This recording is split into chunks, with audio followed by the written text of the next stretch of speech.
back at it again with another card game battle. Here to decide whether Gohan and what reality Gohan was stronger at, U7 or future Gohan. We definitely know which one had a cooler artwork. U7. No, future, easy. Well, actually, the artwork on both decks are naff.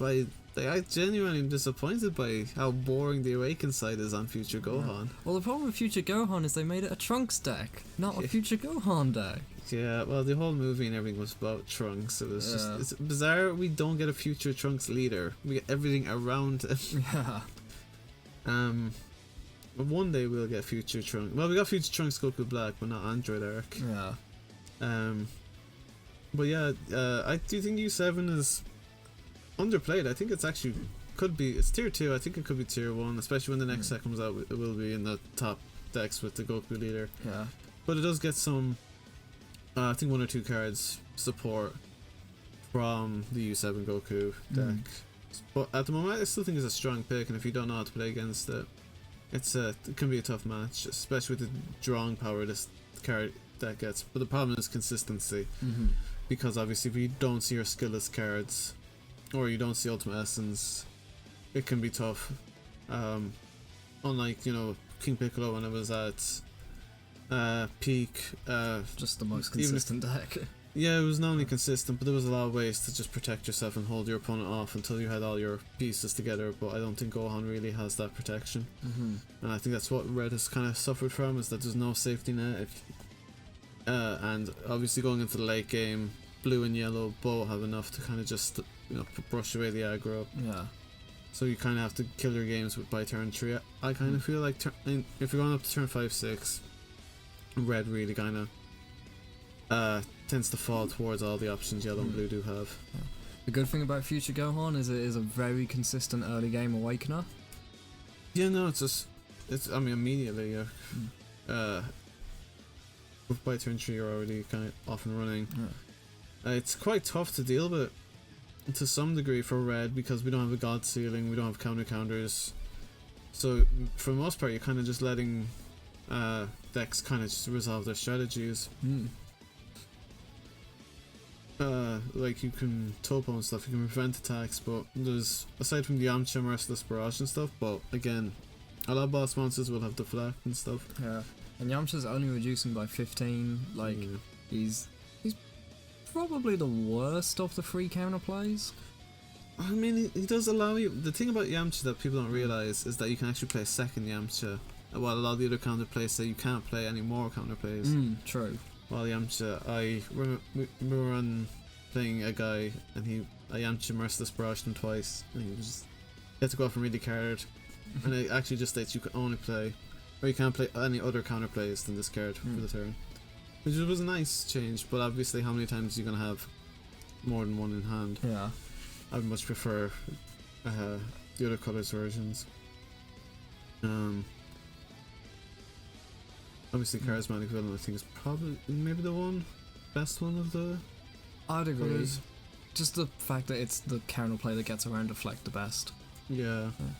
Although actually Red does have the best stopper in Violent Rays. I think that's it's a turn ender for cost of 1, and for some decks you can set up your strategies by putting a card in your drop, or a Catapesla. Not Catapesla, sorry. Koizukoi. Koizukoi, yeah.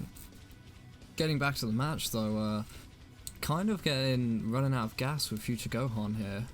Yeah, the U7 for this particular game, it kind of shows a really Gohan U7 at its best, because I managed to find Ultimate Essence and I got the Piccolo Unison on board, so I'm getting a lot of draws when I combo. Not only I get to draw 2 cards, or 2 or 3 cards depending on what I combo with. So I combo with Skillless, and if I combo with the Android 17, and then I get a draw off the Ultimate Essence and the leader, so that ends up a huge hand advantage on my opponent. But the issue is getting it all on field and your opponent not, doing a shocking death ball and getting rid of your Ultimate Essence and so on and so forth. It doesn't have a lot of protection, but when your opponent lets it go off, or if he doesn't know how to play against it, it's a good choice. Especially going into best of 1 where your opponent can't learn to play against it or doesn't know what to play around. I would say it could be a fun deck to play, but obviously in best of one you also have to put up with blue and a lot of stuff that red's just not great against. But yeah, I not entirely sure at the moment. Trunks has the Piccolo Spirit Boost Unison in play, and it's going to Robotic Riposte turn ender. And I hopefully looking to bring out the boss monster next turn. Future Gohan's Trunks boss monster is actually really good. Oh yeah, it's a fantastic card. It takes, but the setup is quite long, especially in this kind of current format. Will you get that many turns before your opponent can stop it? But you know, it's consistently, it can come back, set back to active mode. It's quite difficult to deal with him before he goes into his full boss monster. But as you can see, like, I've had a lot of cards on field, and Future Gohan is still on 6 life at the moment. So, well, I'm on 4 life, or 4 or 5 life at the moment I have. Yeah, I think it's 4 life. So it can be quite hard to hit though, just because of Robotic Riposte and so on and so forth. Especially with new cards like Steadfast. Steadfast is such a good card. Yeah, if negate and blocker, just what more could you want from a color? And it's also got some great super combos in there. You could have the choice of the Krillin Moments Before Comeback or the Zamasu. Divine. Providence? Yeah. But you know, also I'm attacking now with the Goku card, which is essentially should just say Arrival, but works for obviously it was built for this Gohan deck to encourage you to combo. I do like that though. It's like a rival but without a rifle. It's powerful.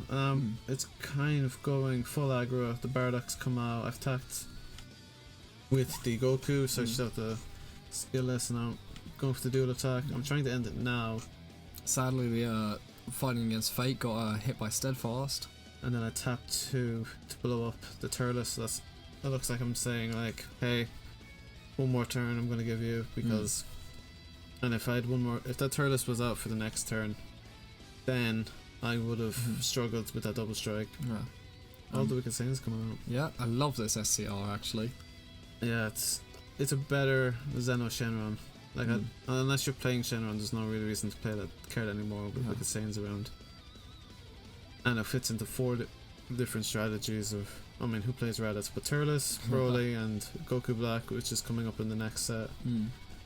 It's a fantastic SCR for those. I pulled it twice, by the way. Yeah. Very jealous of that. 40k strike. Does it have double strike? No, it's a dual attack blocker. Dual attack. Yeah, he's gonna go for it again. I'm going to then play Testing Opposition. Maybe my probably the most played negate attack, just because of how much advantage it gives you, and I think you can take a life. So if a double strike's coming in, you can just take 1 life and get a blocker. There we go. I'm really looking to push for game here. Sadly forgot about the blocker. Yeah, it's quite awkward because obviously I don't produce the token that says blocker. You just see a extra card. But yeah, I'm on 2 life. Future Gohan's on 3 life, so you probably could have stalled for 1 more turn without going all in. But when you see your opponent on 2 life, you just kind of got to go for it, just in case they have. I do like the interaction of the Unison being able to untap the SCR. That's it's really, really, really good. Declares blocker on the attack. There's a second blocker, really hiding behind the blockers with the skillless now attacking. Bang blocker. Yeah, because I felt like I was at 3 life, so using blockers, I would feel comfortable with that. Yeah, the thing about red is, because Gohan allows me so much advantage, I have so many cards in hand, so I can just keep attacking. We're quite late game on now, so it allows me, and with the Gohan deck, most of it's just tapping 1, so I've essentially like 5 cards I can keep putting out. Yeah, I'm comboing 2, and then I get advantage off doing that. So that's the good thing I think about the deck, is that gives you a lot. I'm going for the double strike now. Which I actually end up taking for the card advantage. And You raw tap free to play this. Yeah. Yeah. I forgot no unison. I was like, I'll just play this, and then I realized, yeah. And then he comes out, you can't declare a blocker. I should have done Yeah. that a lot earlier,